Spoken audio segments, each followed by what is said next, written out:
Coming up next on This Week in Computer Hardware, Windows 8.1, the start button is back, people.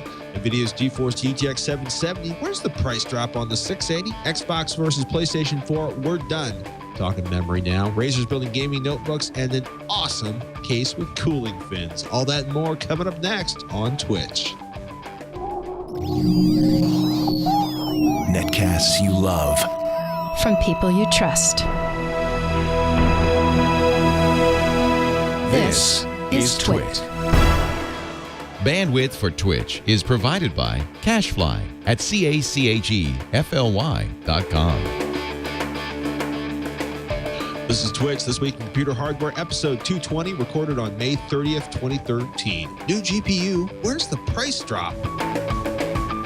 This episode of This Week in Computer Hardware is brought to you by Manpacks.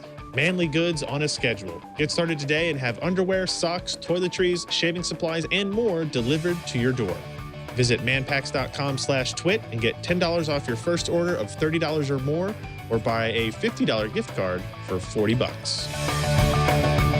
Welcome to Twitch, This Week in Computer Hardware. I'm your host, Patrick Norton, and this is the show on the Twit Network where we try to bring you the most useful, most important, and, well, sometimes just weirdest news in computer hardware. We love the tablets, and occasionally we talk about the phones, but mostly we are all about PCs and Macs. We love us some x86 computing, preferably low cost and high power, except when we got somebody else's money, in which case we will spend all of it for you. Mostly, though, we like the bargains. Interesting week this week. We'll talk about Tamash being announced last week. Are you done talking about the Xbox One and the PS4? I assume you and Alan got to just hash that out, getting into the whole GDDR5 versus GDDR3, the 8 meg thing, the more shaders on the PlayStation 4. Yep. Which no one may actually use if everybody's going for the lowest common denominator of gaming. We did talk about it last week, but it's just been something that's kind of been rehashed over and over in several discussions I've had over the last week, and it's still really interesting to me to finally, maybe I'm actually just decided today that I'm going to go out to E3 in the middle of June and hopefully maybe sit down with some of these hardware guys and kind of ask them what was your reasoning behind picking the hardware configuration you did versus the hardware configuration that your competitor did, and kind of compare and contrast stuff. It's because I was thinking about this as we were talking about, Robert and I were talking about on Techzilla. I mean, it's so odd when you look at these two parts, right? Because it's, it's just two companies that have done so many radically different things with their consoles. All of a sudden, they're both using AMD Jaguar base parts. They're both running approximately the same clock speed. They both have 8 gigabytes of RAM. Sony's has 50% more shaders than Microsoft does. Microsoft's going for a less expensive memory technology. Sony's going for a more advanced memory technology that we hope scales, right? Because has AMD proven?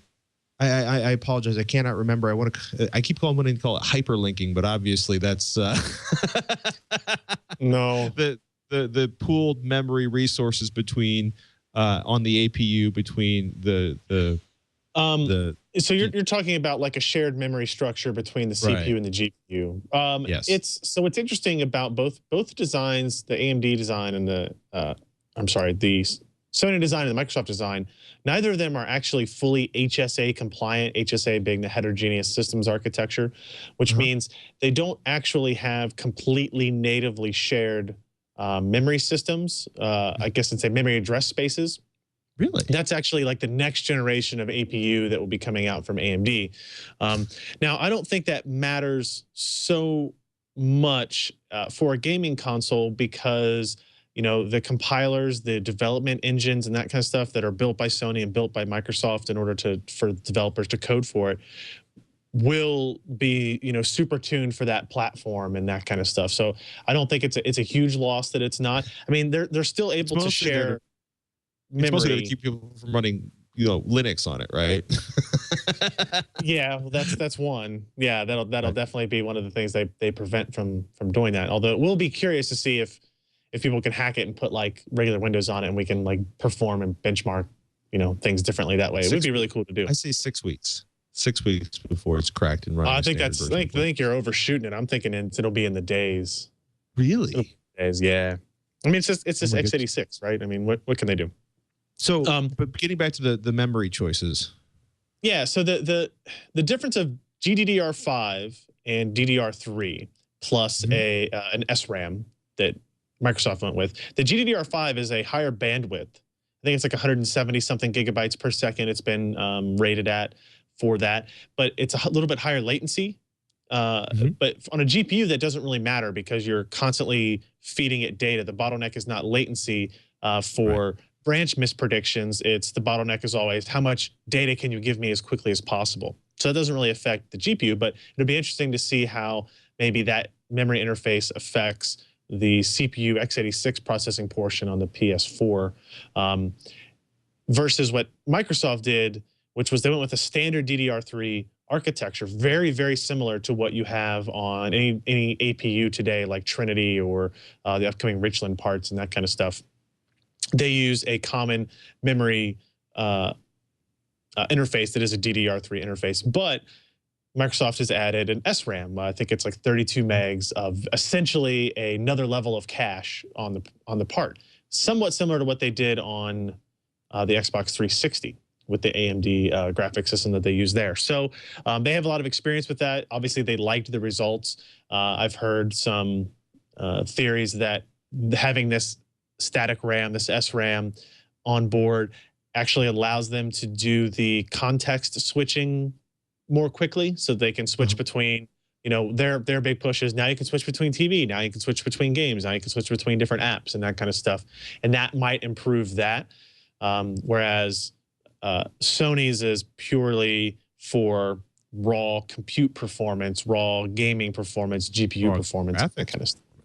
Yeah, I think it's going to be interesting to see. I mean, I'm really curious to see how this plays out with developers on the PS4 and how, you know, it's kind of funny because we've been saying for a while now, like, you know, don't sweat memory speed that much. You're not going to notice a difference between, you know, memory, a 300 or even a 600 megahertz difference in memory speed in the vast majority of things. Like you can probably benchmark it if you're really bored, but in real, you know, real world use, you're not really going to be able to notice anything.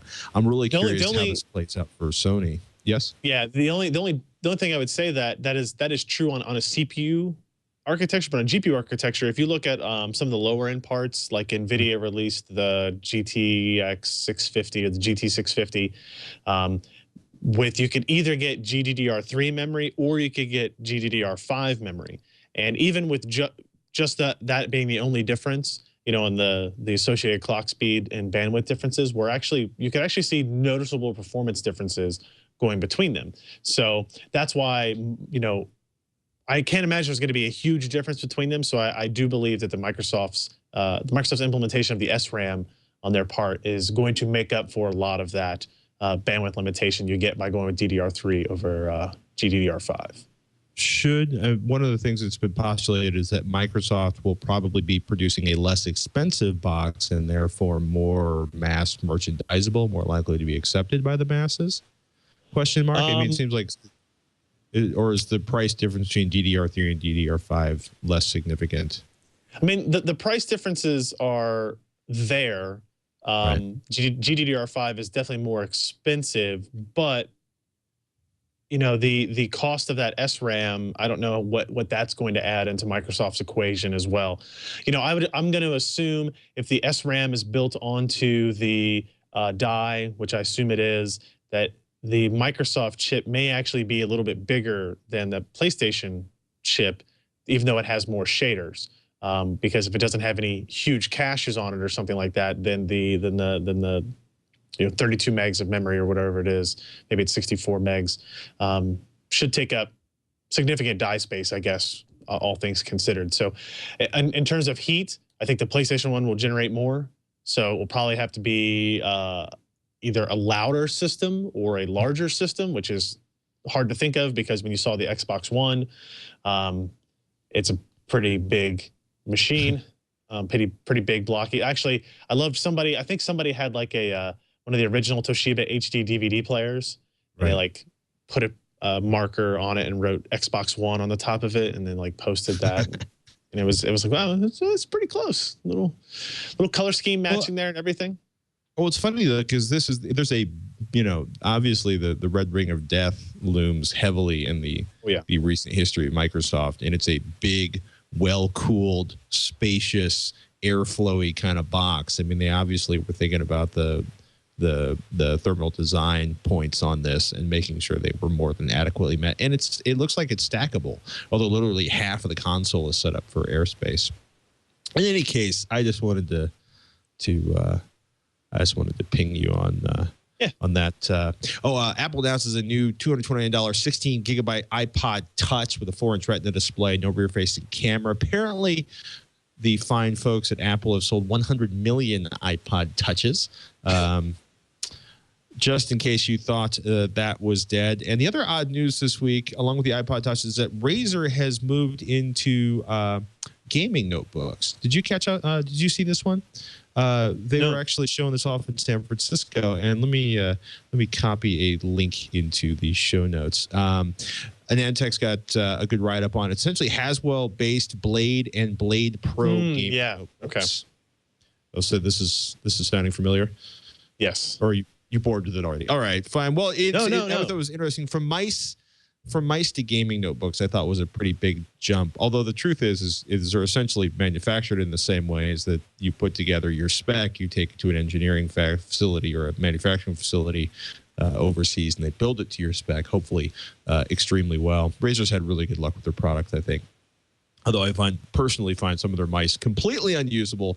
I was actually delighted to see a laptop that is, they've got a little bit of the like Alienware green glow going on there. But for the most part, I didn't look at that and think to myself, that would hurt to use for extended gaming sessions. It's actually pretty. I think Burke wants us to point out the fluorescent green USB ports on it as well. Yeah, I was actually jamming on the fluorescent green USB ports. I like that. The backlight on that. So I mean, it's certainly maybe not an homage to Alienware, but certainly recognizing the ever so colorful nature of gaming systems. I think it looks good. I think it looks good. I like it. Haswell plus discrete graphics, NVIDIA GT750 or GT765, I think, options in there. So.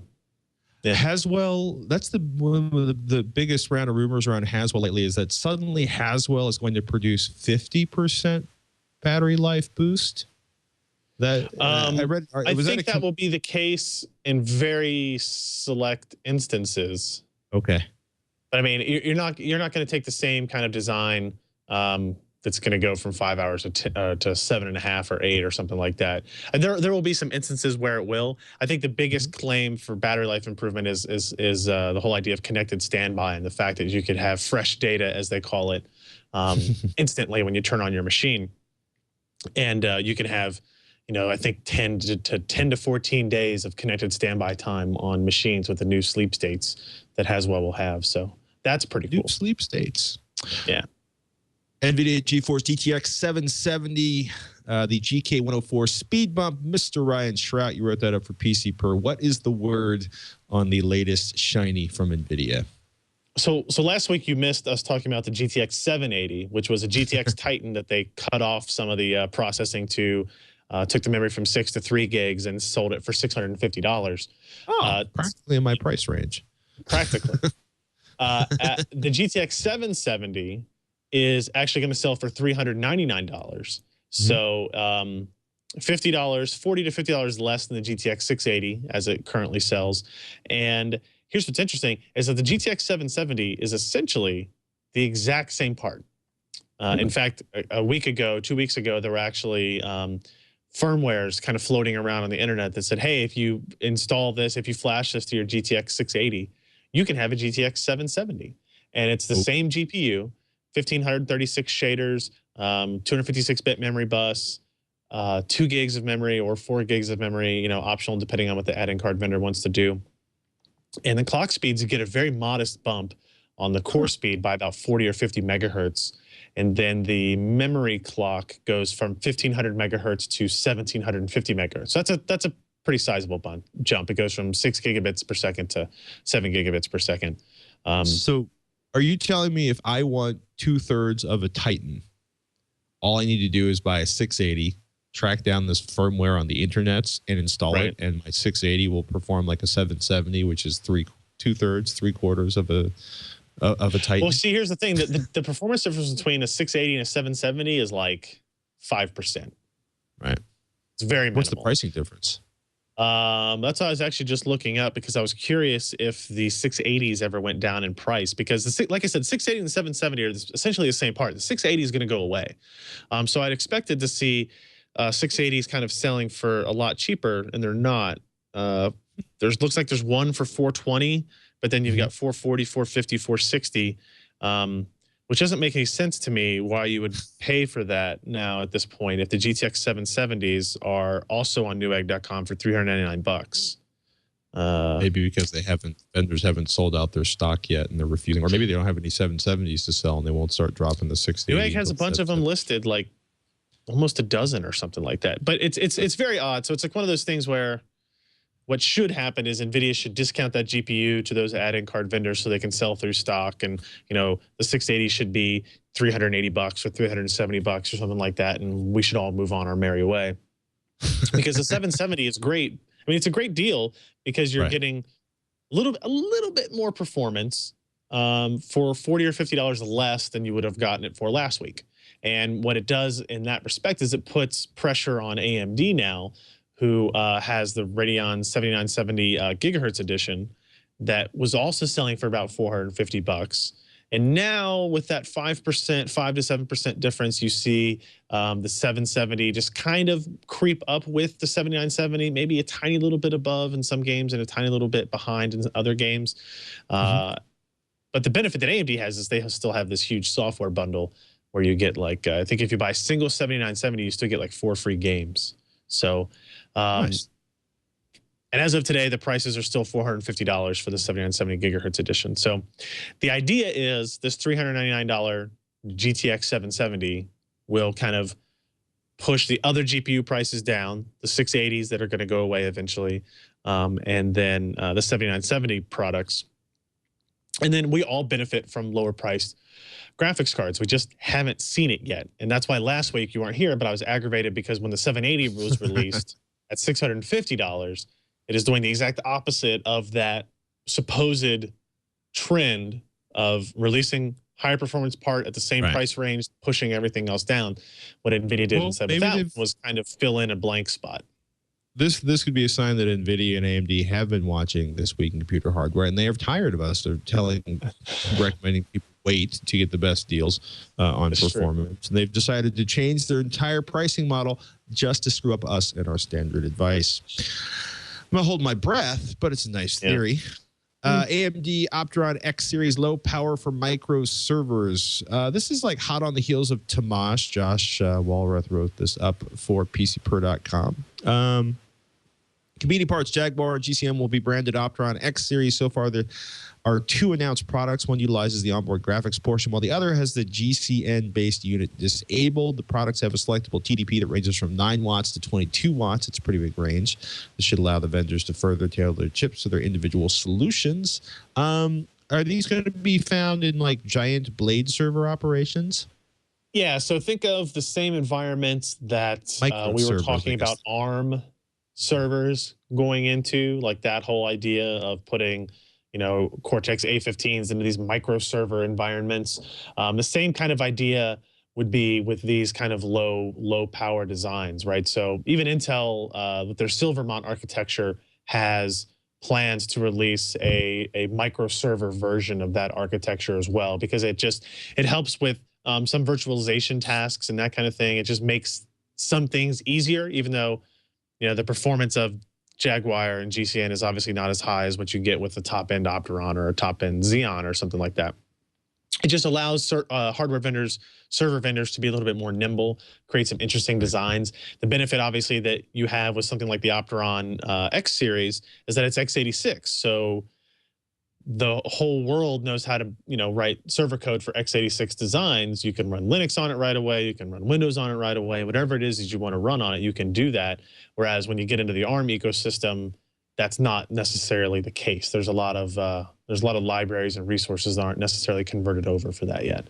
But you know, AMD is a company that is trying to prove to everybody that they are a small, nimble company, that they are a company that can shift directions very quickly, that they, if they see an opportunity, they can go to it very quickly, as they kind of did with Tamash and Kabini, and with, using, again, that same, it's kind of interesting. You think about it. Tamash and Kabini are two of their best parts that they've released recently in recent memory, for, ultra low cost mobile notebooks and tablets, based on Jaguar and GCN.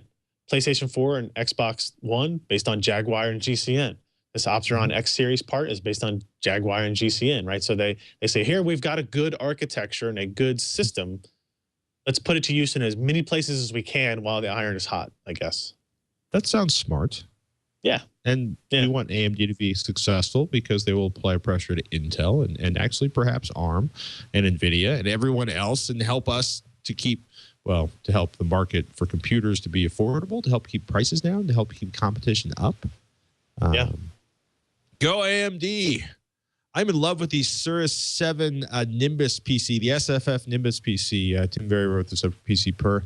I am a big fan of cooling fins, whether they are found on radial engines on aircraft or motorcycles. And essentially, this is a small form factor PC, quote, called the Nimbus, that uses slices of aluminum that do double duty, both as a case and a passive CPU cooler and heatsink. Intel DQ77KB motherboard, and basically a pretty broad array of anything from like 4 gigabytes of DDR3 and an Intel G1610T CPU up to an i7 3770T, 60 gigabyte MZ SSD.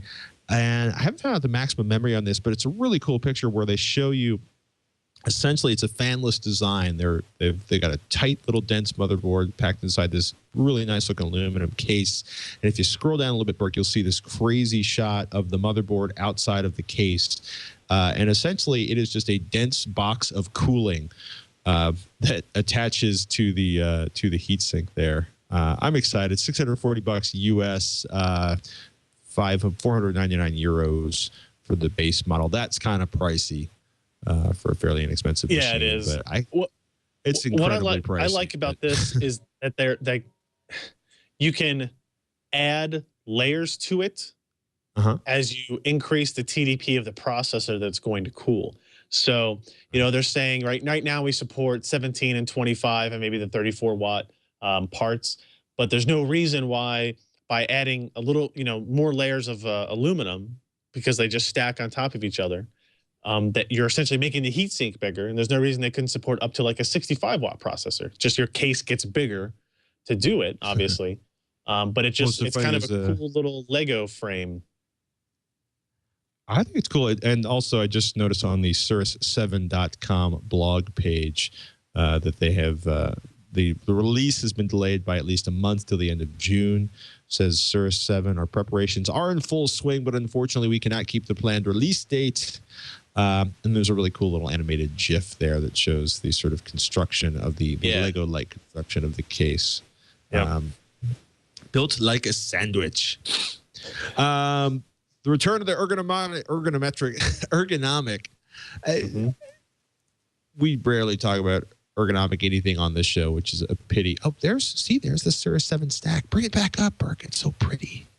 Look at that. I like the fact they have this. It's just a really great idea. So if you want a higher end processor, it just becomes taller, right? And thus as it becomes taller, it adds more metal to the heatsink, and thus can cool a higher power output. More room for hard drives and stuff. Yeah, that's true. You can put whatever you want inside then. Oh my goodness.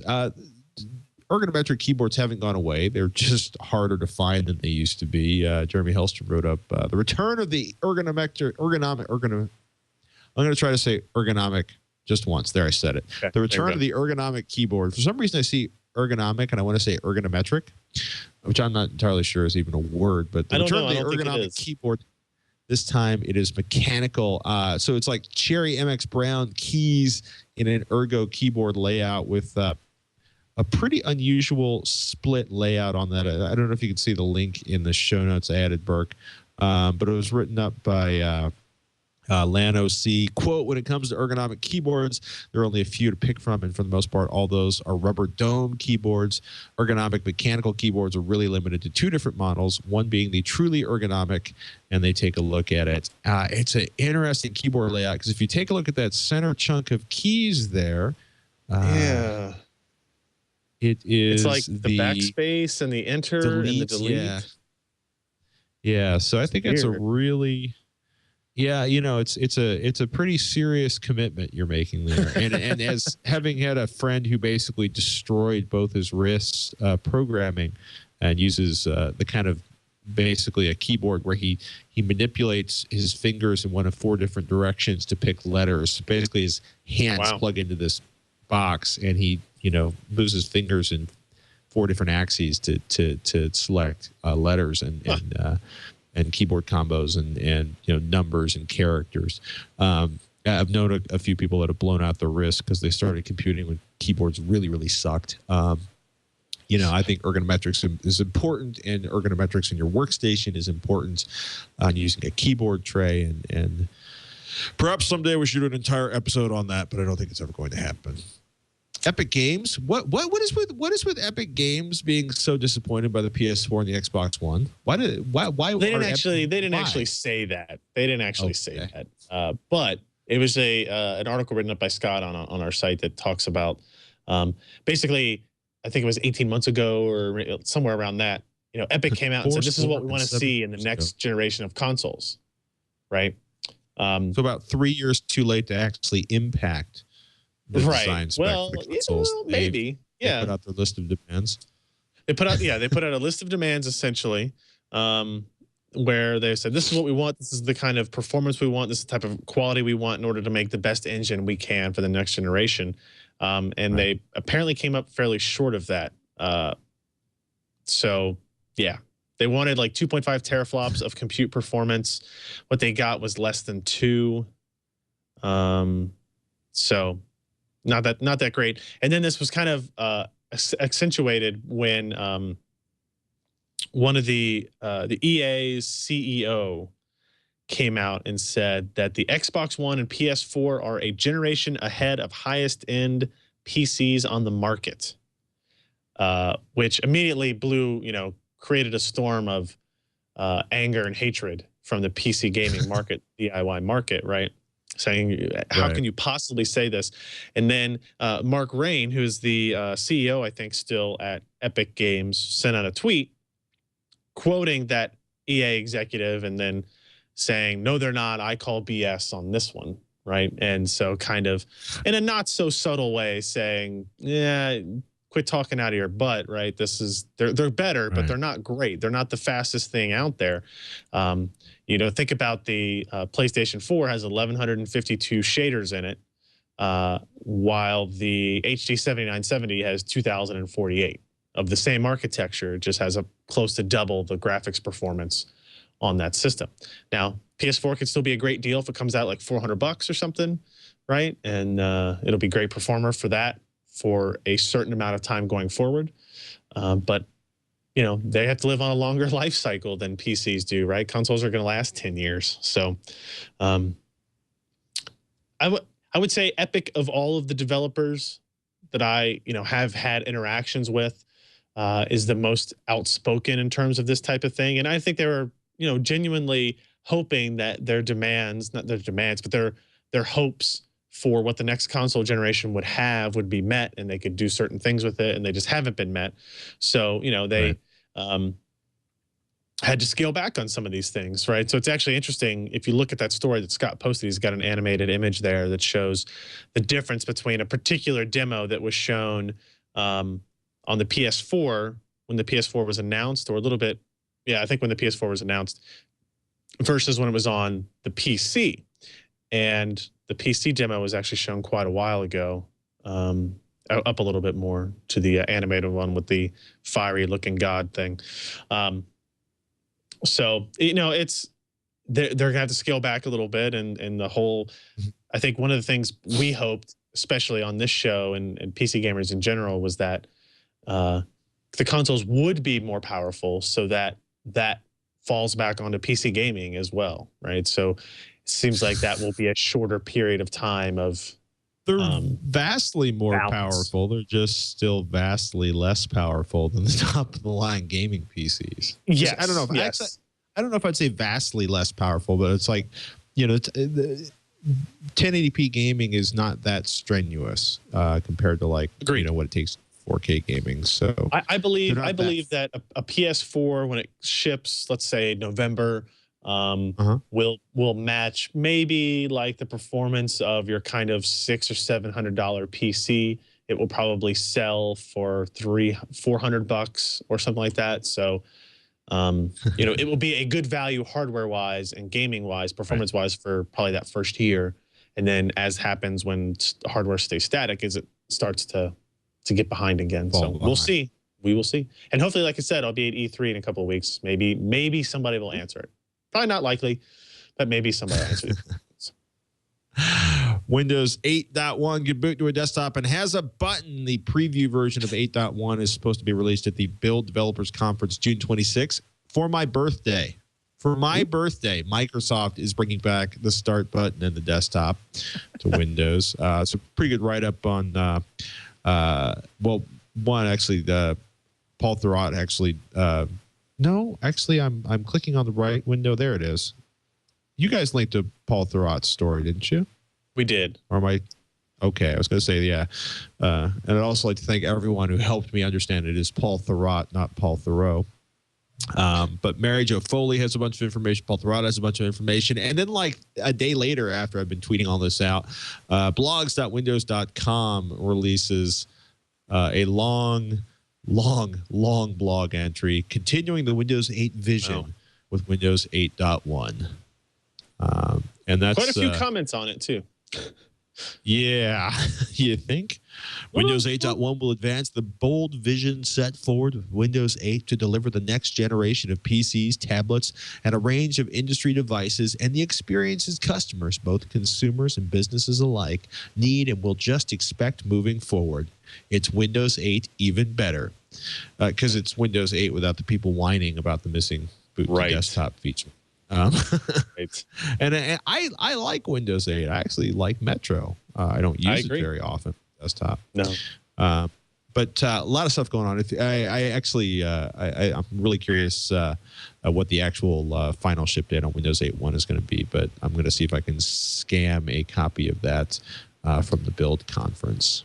Cool. So that should be exciting stuff. I mean, do you think? Manpacks. I'm sorry. Does this fix anything for Windows?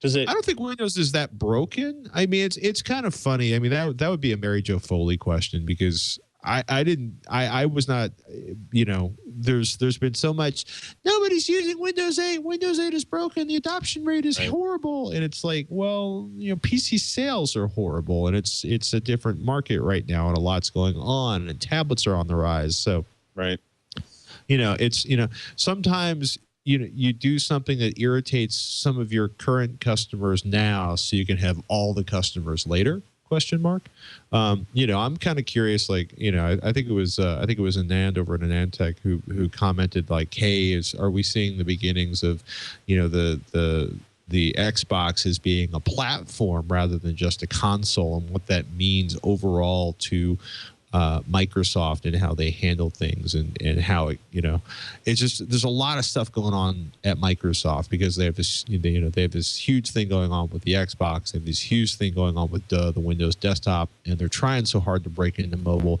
and you know they're trying so hard to, you know, work with Intel to push the tablet concept, and they're, you know, trying to move the interface forward, and they made a really noble attempt to kind of push people out of their comfort zone and into something, you know, a new way of relating to the PC. There's a lot going on there.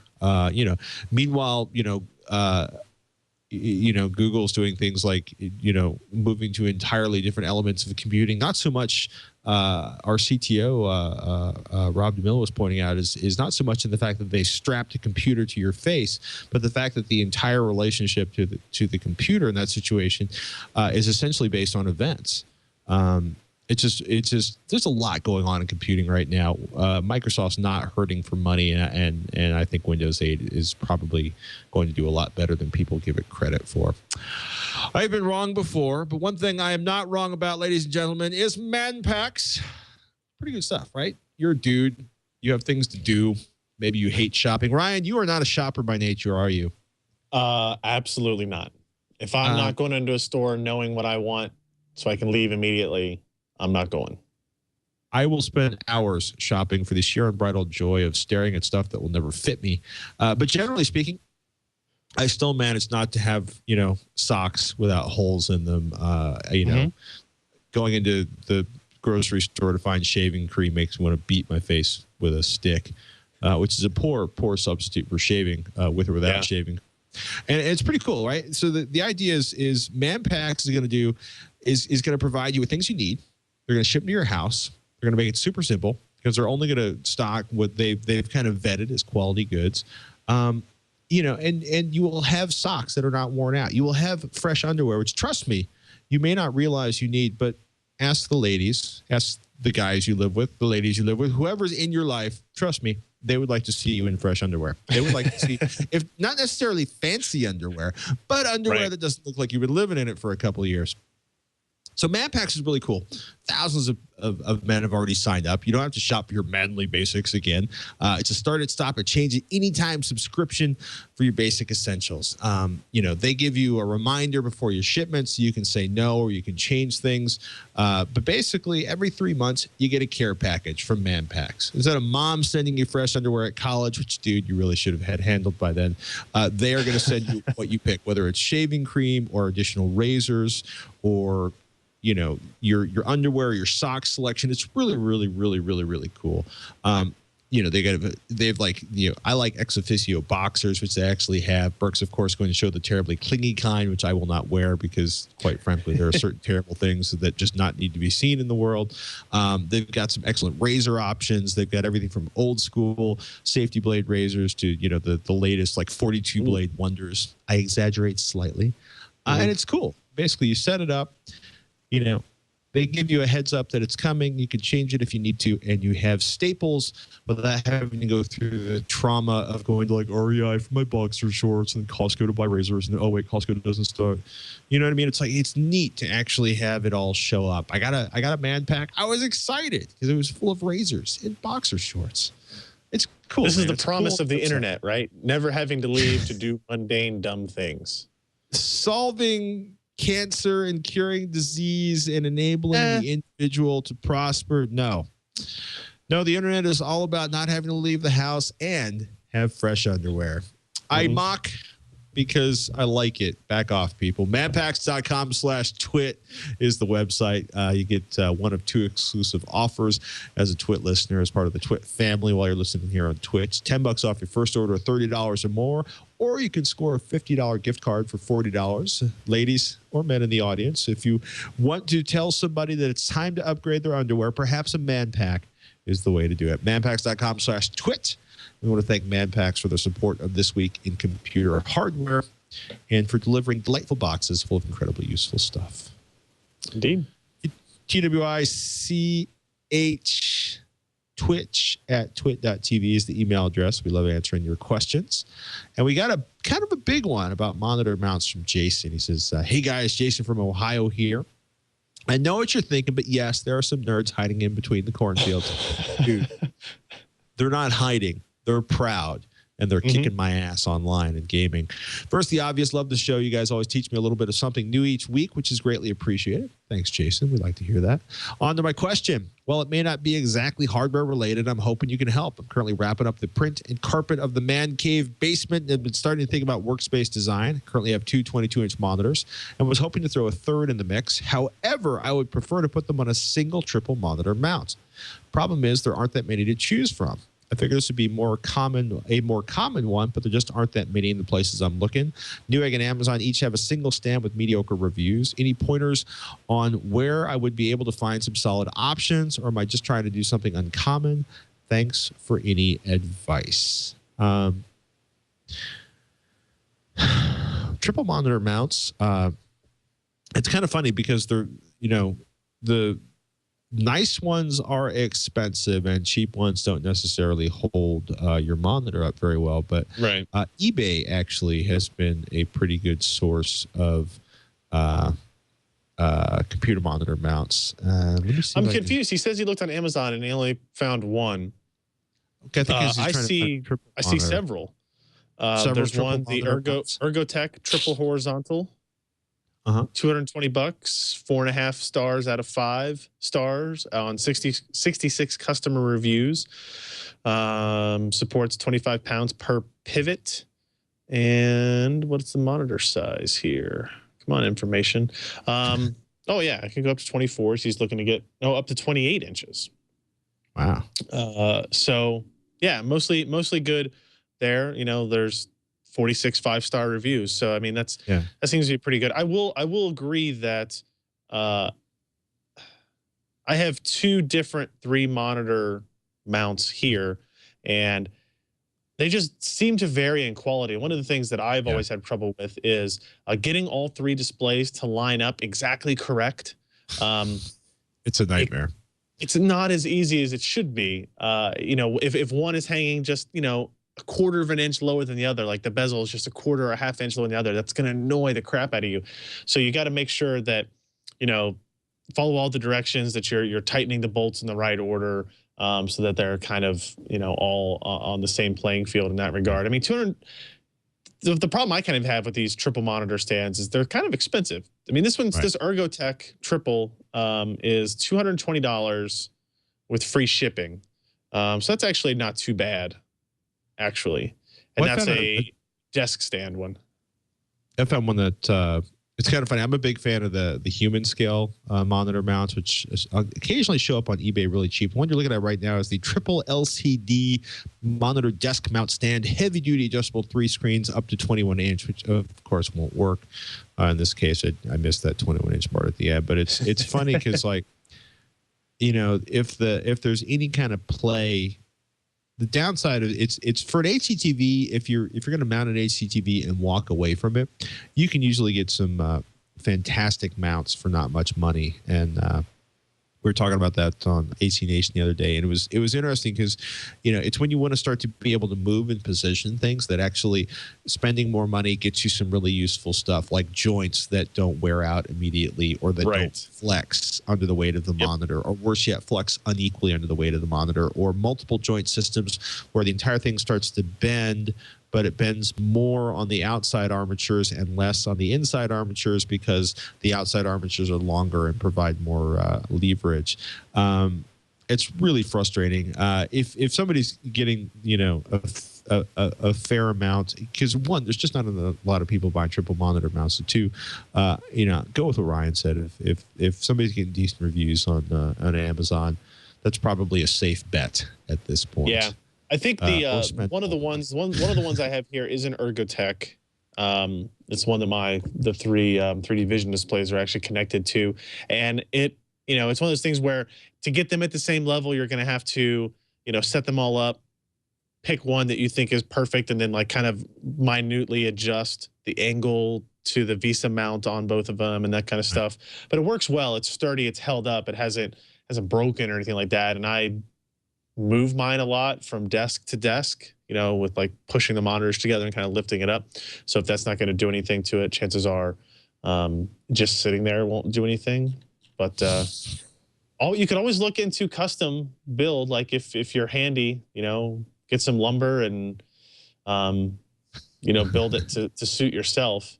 Back in the day, Colleen built one for 3 30-inch panels that was on ball bearings that each one would rotate individually, which was pretty awesome. Tried to get her to build me one, but shipping was going to be expensive. So those, I mean, you could have freaking used those things to launch rockets off of. They bomb-proof. I remember back when 30-inch monitors were even more rare and expensive than they are now. All of a sudden, Colleen had a house full of 30-inch flat panels, and we're all like, it was pretty cool. It was pretty awesome. Brandon wants a summary of the AMD CPU stack. He says, it's been a long time since I've been paying attention to the processing world. Intel seems pretty self-explanatory with their processor lineup for a possible desktop build, but AMD is a different story.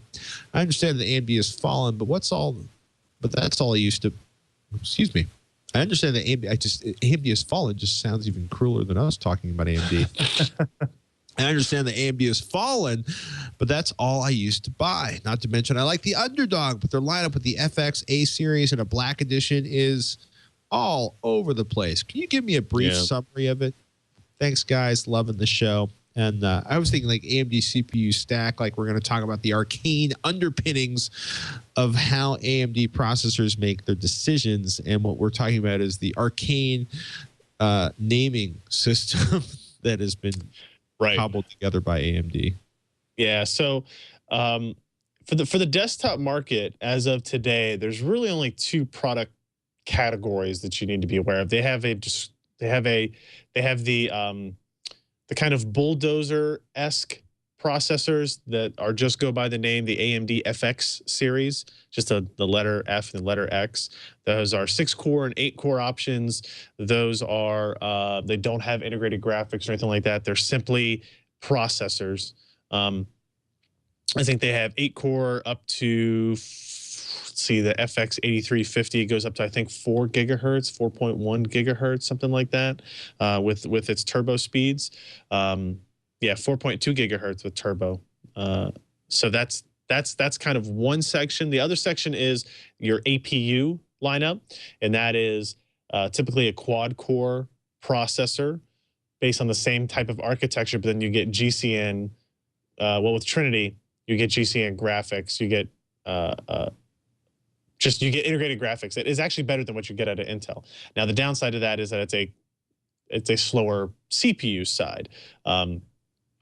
Those are really the only ones you need to really worry about. It's like the whole Athlon series is pretty much gone. The Phenom series we loved for as long as they would manufacture it. The Phenom 2 X6 was probably our favorite AMD processor because it was cheaper and faster than, and many times, the 8-core FX 8150. But that's gone. I'm looking through a product page on AMD, remembering things like Sempron, Athlon X2, Phenom X2, all those kinds of things. It's really only for a desktop user, AMD FX series for your kind of high performance processor. And I say that somewhat with a caveat being that the highest end part I think is $199. And it's going to perform about as well as a $199 Intel part would. But then if you want to get into APU, you want some integrated graphics that's actually better performing than anything Intel has. That's what Trinity is today. That's what Richland will be next month. And that's a 4-core CPU with 800 cores of graphics and that kind of stuff. So it's not as complicated as it may seem. There's just two completely independent lines that are not, I mean, they're not named anywhere close to together because they're not really related parts. One is a processor and one is an APU. Yeah. But both are Intel has just as many problems, but operating systems, yeah. Well, Core i3, Core i5, Core i7, Atom, this, that, the other thing. Yes. Yes. On that bright and cheerful note, we should probably call this edition of This Week in Computer Hardware. Twitch, TWICH, twit.tv is the email address if you want to send us some questions. At Ryan Shrout and at Patrick Norton is the best place to find us on the Twitter. PC Per has excitement coming up this week, I bet. Dude, it's all Haswell. It's all Z87 motherboards. This month kicked our butt. We had the 780 launch. We had the 770 launch. We had mobility GPUs that we still haven't gotten the reviews out for. We have Richland and Haswell and Z87. And Computex starts next week. It's if you like Are hardware. You going to Computex? I am not hardware. Computex. I am not going to Computex. Go back to if you like hardware. If you like hardware, this is a week to pay attention because there's going to be a lot of releases on the component side, which is great. If you like ultra books, if you like ultra small form factor type stuff, there's going to be announcements there. At Computex, there's going to be announcements about ARM-based stuff. There's a whole lot of things that are going to happen in the next, I don't know, what day is it? 5 days, 6 days. Luckily, I get to deal with it all here instead of in Taiwan this year. I did not go out there just because of all these product launches. But check out PCPer.com. We will have plenty of stuff for you to read starting like on Saturday. So, oh, goodness. Yeah. And also I should plug on Tuesday of next week, Tuesday, June, 4th, I guess that would be. We're having a live stream with JJ from ASUS, who's coming out to show off their entire line of Z87 products, go over unique features. We're going to talk about Haswell overclocking and that kind of stuff. We have some motherboards and graphics cards to give away too. So check out PCPer.com on the right-hand side. You'll see a schedule there, and I'll start to fill in the detail of what segments are going to be covered at what time on Tuesday, because we're probably going to stream for several hours throughout the afternoon. So check that out. Way cool. Oh my goodness. We had a lot of fun on HG Nation. We actually have a long format, like a long version of HG Nation. Again, it's up on youtube.com/techfeed. Robert's got the review of the Panasonic ST60, which is a fantastic, affordable, fantastic 55-inch plasma from Panasonic. And we demo some sound lag testing software, talk about why you won't have to change your cables for 4K. And I'm going to be adding a terabyte to my iPad on Texilla on Monday, and talking about this lovely, lovely Harman Kardon audio-equipped Kira Ultrabook from Toshiba. And I wait with bated breath. We got to get you on to talk about all this craziness going on in hardware right now. Sure. Especially with Haswell on the edge. It is going to be a good week. I myself will be basically living vicariously through Ryan on PCPer.com. It is good stuff, people. It is very, very good stuff. Thank you. And yeah, man, it's I'm starting to. I didn't think I was ever going to lust after a new processor again, but Haswell almost has me lusting, at least in the laptop. We'll see soon. Yeah, we'll see soon. We wait with bated breath. I would ask you more questions, but I'm pretty sure you're under NDA for any of the series. Yeah, that's it for this edition of Twitch This Week Computer Hardware. I'm Patrick Norton. I'm Ryan Strout. We'll see you next week on Twitch.